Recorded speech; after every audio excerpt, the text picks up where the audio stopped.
শিক্ষার্থীবৃন্দ, আজকে আমরা এইচএসসি আইসিটি পঞ্চম অধ্যায়ের একটা বোর্ড কোশ্চেন সমাধান দেখব। এটা এইচএসসি 24 সালে আসছে সিলেট বোর্ড থেকে। সো এইরকম যারা আমাদের প্রতিটি অধ্যায়ের এবং প্রতিটি বোর্ড কোশ্চেনের সমাধান পেতে চাও, অবশ্যই চ্যানেলটি সাবস্ক্রাইব করে রাখবেন। সো আমরা আজকের কোশ্চেনটা সমাধানে চলে যাই। এখানে দেওয়া আছে কন্ট্রোল স্টেটমেন্ট কি। কন্ট্রোলার স্টেটমেন্ট হচ্ছে কোনো প্রোগ্রামের কোনো স্টেটমেন্টকে দুই বা ততোধিক স্বয়ংক্রিয়ভাবে ও পর্যায়ক্রমে সম্পাদনের ক্ষেত্রে যে সকল স্টেটমেন্ট ব্যবহার করা হয় তাদেরকে বলা হয় কন্ট্রোল স্টেটমেন্ট। ওকে, এখন হচ্ছে আই প্লাস প্লাস এবং প্লাস প্লাস আই ব্যাখ্যা করে। এখানে একটা হচ্ছে আমরা জানি প্লাস প্লাস হচ্ছে ইনক্রিমেন্ট অপারেটর।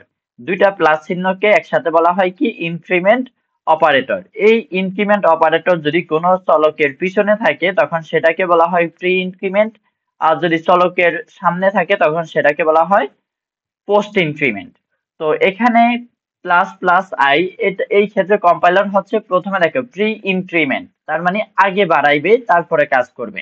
তাহলে প্রারম্ভিক মানের সাথে যথাক্রমে 1 যোগ করে, অতঃপর প্রোগ্রামে একই স্টেটমেন্ট এই বর্ধিত মান নিয়ে ব্যবহার করে, অর্থাৎ চলকের মান আগে বৃদ্ধি পাবে। যেমন আমাদের এখানে যদি দেওয়া থাকে বি সমান প্লাস প্লাস এ, এর মানে হচ্ছে এর সাথে 1 যোগ হয়ে হবে, 1 যোগ হয়ে বি তে জমা হবে, ঠিক আছে। আর যেটা পোস্ট ইনক্রিমেন্ট সেটা হচ্ছে বি সমান এ প্লাস প্লাস, এটার মানে হচ্ছে এর মান বি তে জমা হবে, জমা হওয়ার পরে এর মান 1 বৃদ্ধি পাবে। তাহলে দেখো এই দুইটার মধ্যে পার্থক্য কি। এটা হচ্ছে প্রি ইনক্রিমেন্ট, এটা হচ্ছে পোস্ট ইনক্রিমেন্ট।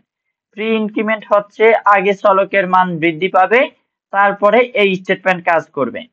আর পোস্ট ইনক্রিমেন্ট হচ্ছে আগে এই স্টেটমেন্ট কাজ করবে, তারপরে চলকের মান বৃদ্ধি পাবে।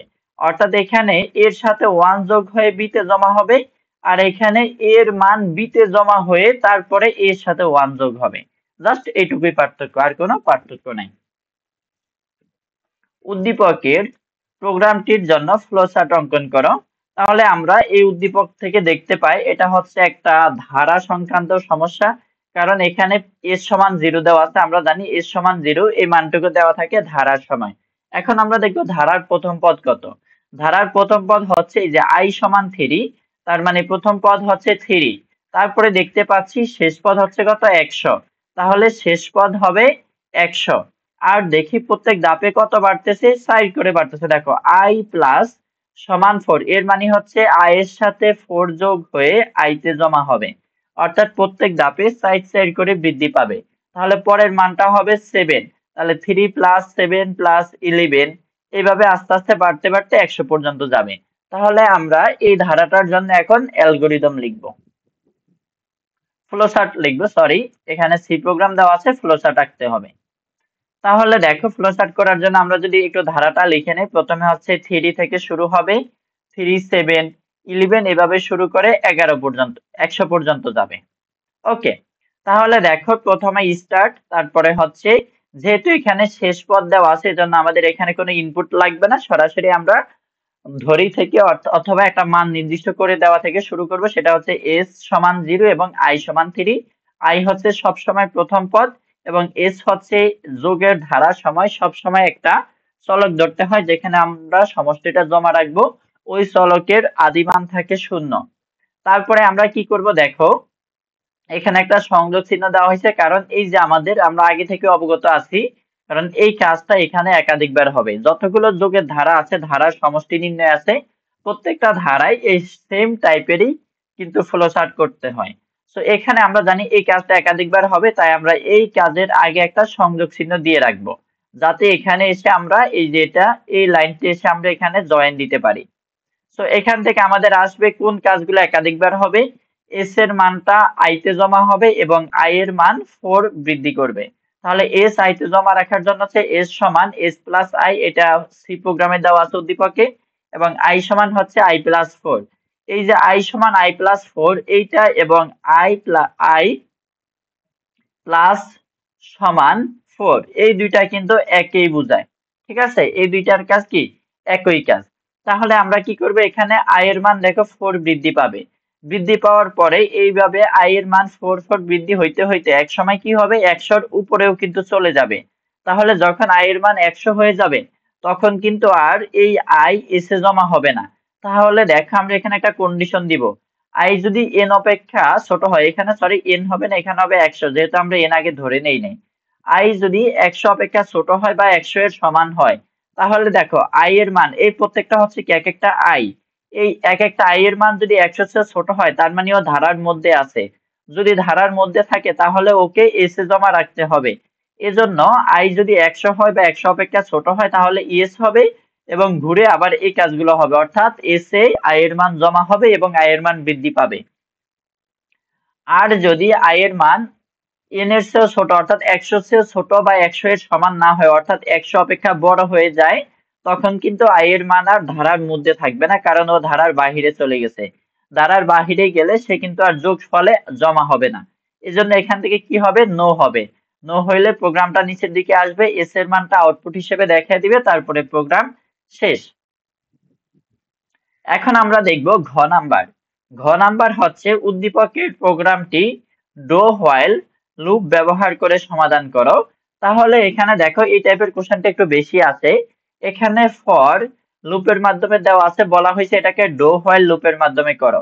আমরা জানি ফর থেকে যখন ডো হোয়াইলে করব তখন এই যে ফরের যে আদি মানটা আছে, ফর লুপের যে আদি মান আছে এই মানটুকু চলে আসবে, এখানে আই সমান 3 হয়ে যাবে। আর এই যে কন্ডিশন, এই condition I less than equal 100, এই কন্ডিশনটুকু হয়ে যাবে হোয়াইল এর কন্ডিশন। আর এই যে হোয়াইল এর ভিতরে, এই ফর এর ভিতরে বাকি যে দুইটা মান আছে, এস সমান এস প্লাস আই এইটা, এবং আই প্লাস সমান 4, এই দুইটা মান হয়ে যাবে ডো এর বড়িতে। ওকে, তাহলে আমরা এটাকে রূপান্তর করে দেখি আমরা কিভাবে পাবো। যেভাবে বলেছি একটু আগে সেভাবে আমরা সাজাবো। ইনক্লুড স্টুডিও ডট এইচ, এটা যেভাবে দেওয়া আছে সেভাবে থাকবে, মেইন থাকবে। এই যে এখানে ইন্টিজার আই সমান, এখানে 0 না, আই সমান হবে 3, এখানে ইন্টিজার আই সমান 3 দিতে হবে, এস সমান 0 থাকবে। তারপরে এই যে দেখো ডো এর বডিতে, মনে রাখবা ডো এর বডিতে সব সময় আগে হবে এস এর ফাংশন, এস সমান এস প্লাস আই, তারপরে হবে আই সমান আই প্লাস 4। কারণ হচ্ছে এখানে যে আই এর একটা আদিমান দেওয়া আছে, এই আদিমানটা কিন্তু আগে এস এ জমা রাখবে, তারপরে এস এর মান বৃদ্ধি, আই এর মান বৃদ্ধি পাবে। এজন্য আই প্লাস এস সমান এস প্লাস আই, এই স্টেটমেন্টটা আগে হবে, তারপরে আই সমান আই প্লাস 4 হবে। ওকে, আর এখানে প্রত্যেকটা স্টেটমেন্টের সামনে দেখো সেমিকোলন চিহ্ন দিতে হবে, এই যে এখানে সেমিকোলন চিহ্ন দিতে হবে। আর এই যে ডো এর সামনে, যেহেতু এই ডো হচ্ছে একটা লুপের স্টেটমেন্ট, এই লুপের বডি আছে, যে লুপের বডি থাকবে ওই লুপের কোনো সামনে চিহ্ন হবে না, কারণ এই চিহ্নগুলাই হচ্ছে বডির ভিতরে যে স্টেটমেন্ট গুলো আছে ওই স্টেটমেন্টের চিহ্ন। তাহলে এর জন্য ডো এর সামনে কোনো চিহ্ন কিন্তু দিতে হবে না। এখানে এই এস সমান এস প্লাস আই এর সামনে চিহ্ন হবে, আই সমান আই প্লাস 4 এর সামনে চিহ্ন হবে। তারপরে হচ্ছে কন্ডিশন, সেকেন্ড ব্র্যাকেটের মাঝখানে রাখতে হবে, যেহেতু এখানে একাধিক স্টেটমেন্ট আছে। যদি একটা স্টেটমেন্ট থাকে তখন এখানে সেকেন্ড ব্র্যাকেট দিতে হয় না, যদি একাধিক স্টেটমেন্ট থাকে তাহলে অবশ্যই সেকেন্ড ব্র্যাকেট দিতে হবে। তারপরে হোয়াইল, হোয়াইলের ভিতরে কি হবে, condition I less than equal 100। দেখো এখানে কিন্তু হোয়াইলের বডি নাই, হোয়াইলের পরে প্রিন্টএফ, এই প্রিন্টএফ কিন্তু হোয়াইলের বডি নাই, এটা হচ্ছে আলাদা একটা স্টেটমেন্ট। এর জন্য এই হোয়াইলের সামনে সেমিকোলন চিহ্ন দিতে হবে। কিন্তু আমরা যখন শুধু হোয়াইল স্টেটমেন্ট দিয়ে করব, ডো হোয়াইল দিয়ে না করে, তখন কিন্তু হোয়াইলের সামনে স্টেটমেন্ট দেওয়া যায় না, কারণ এখানে হোয়াইলের বডি থাকে। ওকে, তবে এখানে হোয়াইলের সামনে স্টেটমেন্ট সেমিকোলন চিহ্ন দিতে হবে, কারণ এখানে হোয়াইলের বডি নাই। তারপরে হোয়াইলের যখন কাজ শেষ, তারপর আমরা প্রিন্টএফ করব এস এর মান পূর্বের উদ্দীপক অনুযায়ী, তারপরে প্রোগ্রাম শেষ। আশা করি সবাই বুঝতে পারছো। তো এই কনভার্সনের অথবা এই কনভার্ট করার, একটা লুপ থেকে অন্য লুপে কনভার্ট করার প্রোগ্রামটা খুব বেশি বেশি পরিমাণে আছে। তো সবাই এটা একটু ভালোভাবে আয়ত্ত করবা, বোঝার চেষ্টা করবা। পাশাপাশি চ্যানেলে আরো যে ভিডিওগুলো দেওয়া হবে প্রত্যেকটা ভিডিও আশা করি দেখে নিবা, তাহলে তোমাদের জন্য সুবিধা হবে, কোশ্চেন বুঝতে এবং সমাধান করতে সুবিধা হবে।